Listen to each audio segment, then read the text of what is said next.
Yo, what is going on, guys? Welcome back to my channel. Today I'm going to be talking about my Premier League predictions for the 23-24 season.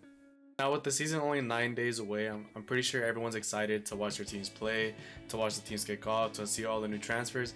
I'm pretty excited myself, and I'm hoping that Man United do good this season, but let's just see where I put them in my predictions.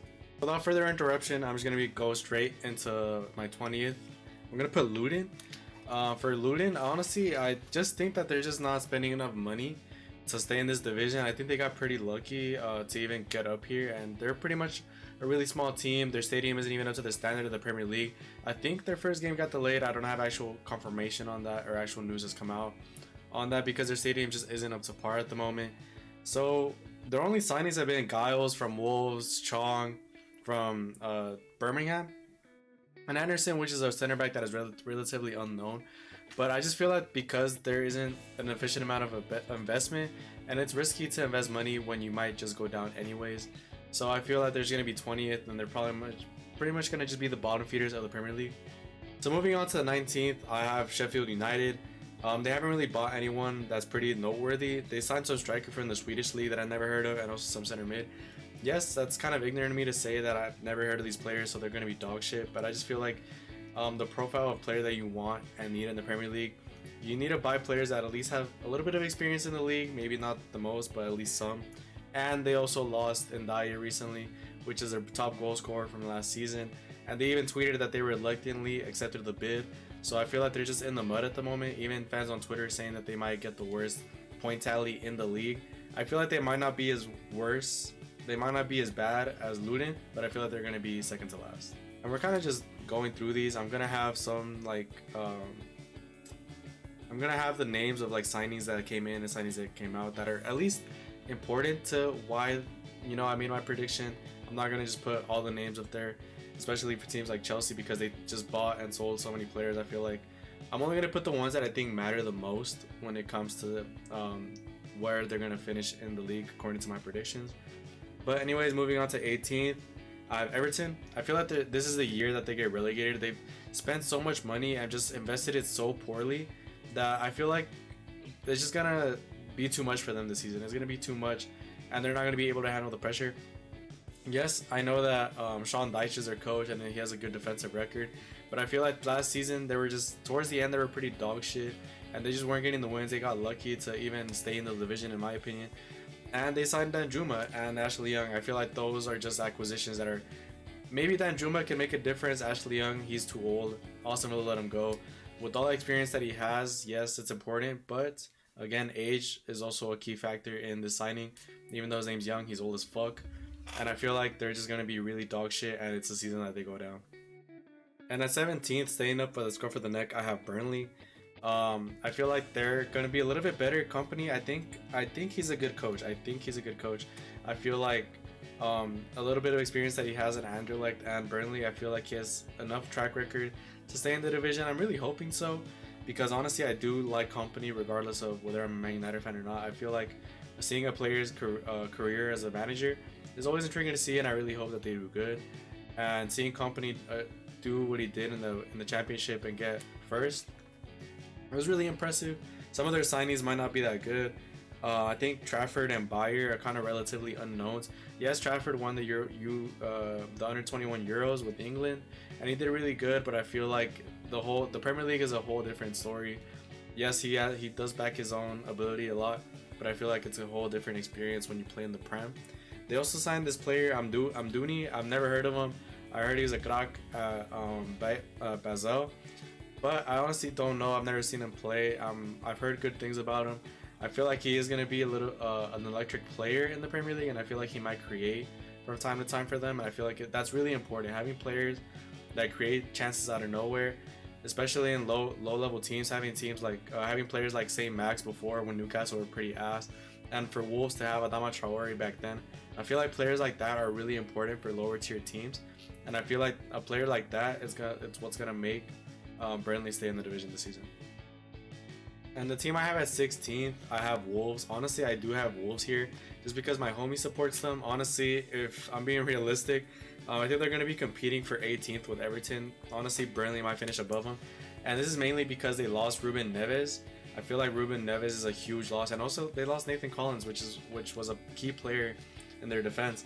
They haven't signed anyone. They have only signed Cunha because they had to. They bought him on loan with an obligation to buy, and they've also signed this League One CDM.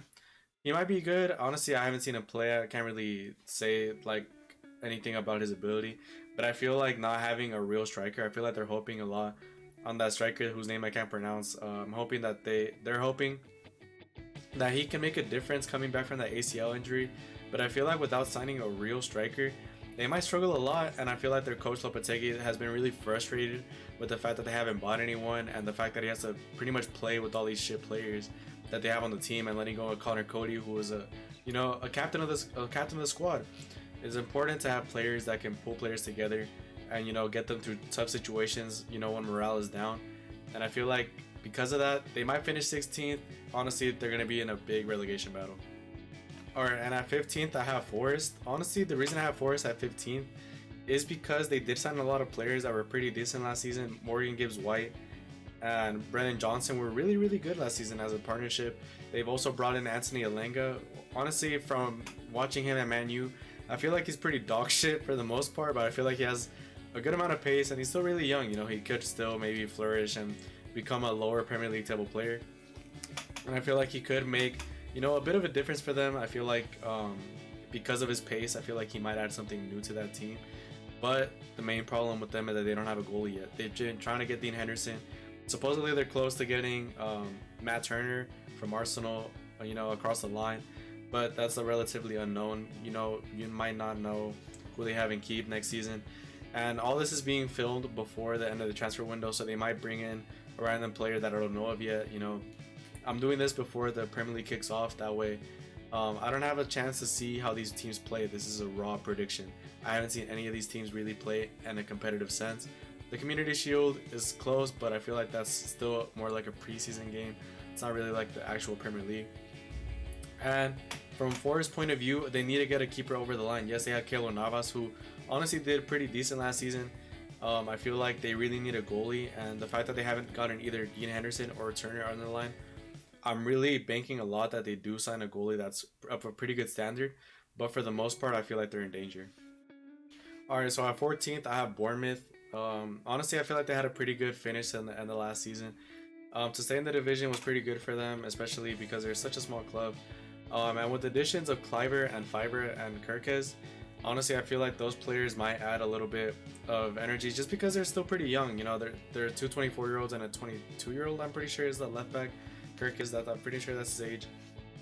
But I feel like those players are going to add a little bit of solidarity to the team. I feel like they really needed something different to the end of that season. They had Traore, who honestly did pretty good, but I feel like they could add more to it, and they have.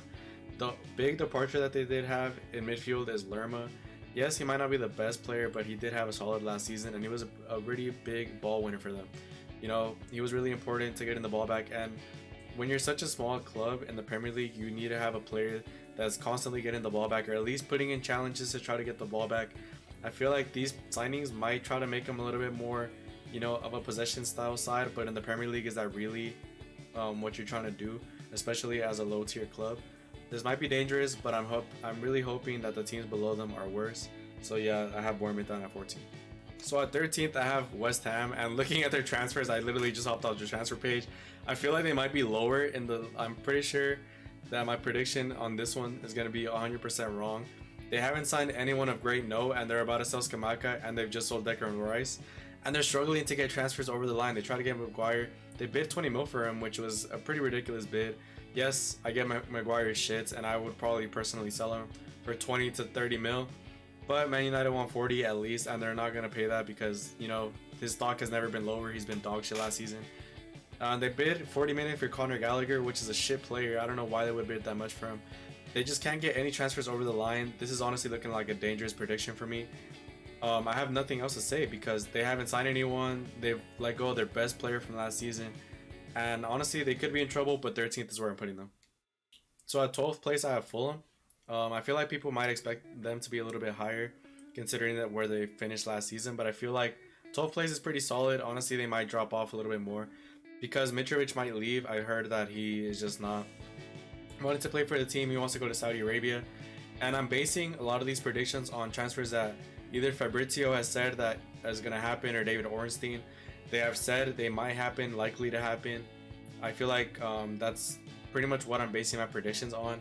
Mitrovic looks like he's not going to play for Fulham anymore, and I feel like that's a big loss because Carlos Vinicius, yes, although he's a physical striker, not really a goal scorer.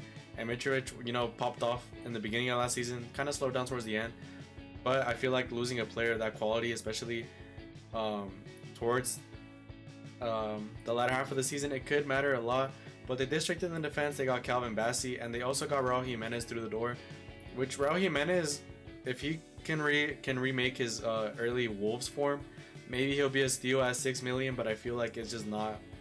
He just passes best. I feel like he's just not gonna perform what he could and what he did before in the past. I feel like that they're kind of just trying to cling onto this fact that he did this in the past, and they're trying to get a striker in quickly.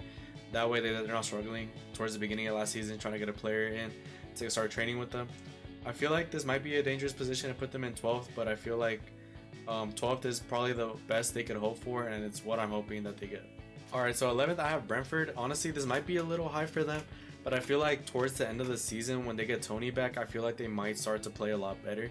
And plus they got Flecken, which is a goalie that honestly I haven't really watched or seen much of, but I feel like he might do good, especially since Raya looks like he's leaving. I'm not sure where he's going yet. It's looking likely that he might go to Arsenal, and he was honestly a key factor in how they play. So I feel like in the very beginning of the season they're gonna be really, really bad because they have no Tony. They just lost their best keeper. Honestly, a ball playing keeper is so important. It was really important for them because he was really good with long balls, and getting those long balls over there to Tony, it was just a key factor in how they played. So I feel like losing both of them, it looks like I'm taking a lot of negatives, but they also have Nathan Collins, who was a pretty good center back for Wolves, and I feel like their best hope is just to get through the first half of the season being a solid defensive unit and not really focus much on attacking. So I feel like they might grind out a lot of 1-1s, a lot of 0-0s, trying to just grind all the way until you get Tony back, and then Tony will pretty much just take off like a rocket, having a point to prove that he still has it, and hoping that he can probably get a move somewhere after the end of the season now that his ban is finished. So I feel like 11th, maybe a bit too high, but honestly I do have high hopes for Brentford, and I like their coach Thomas Frank. Alright, so for 10th, middle of the table, I've gone for Crystal Palace. I feel like, I don't know why, but I really like Roy Hutchin. Even though he's really, really old as a coach, I feel like he just still has it. He still has it in him to be a solid coach, and I feel like he's done really good things with Eberechi Eze. And honestly, Eberechi Eze is a player that really excites me, so I feel like he's going to really have a good season, and I'm hoping that eventually when Man United decide to replace Bruno, they can sign Eberechi Eze because I really like him. But moving on to their signings, it looks like they signed this 18-year-old from Brazil, Matias Franca, which honestly, a lot of people have been saying that he's a really good player, and I'm hoping to see great things from him, especially because Zaha has left. There's a gap on the left side of the attack, and he might have the shoes to fill it, and I'm hoping that he does, because honestly, seeing young players pop off in the Premier League is just really exciting, because eventually they get a move, and it's just really exciting in terms of transfers, watching small teams and small players grow into these big teams, big players, and it's just really exciting to watch. So I'm really hoping that he pops off next season. And they've also strengthened in midfield in terms of ball winning, because they already have Chick Doucouré, and now they're gonna have Jefferson Lerma. So I feel like on away games or at home games, when it comes to playing big teams, they're gonna physically dominate in the attack and in the midfield. So I feel like it's really important to have these types of players in your team, and I feel like 10th is probably like what they're gonna finish. I feel like that's something that they'd be really happy with, especially because they fired Patrick Vieira last season because they were scared of being relegated. I feel like they're not going to have to worry much this season.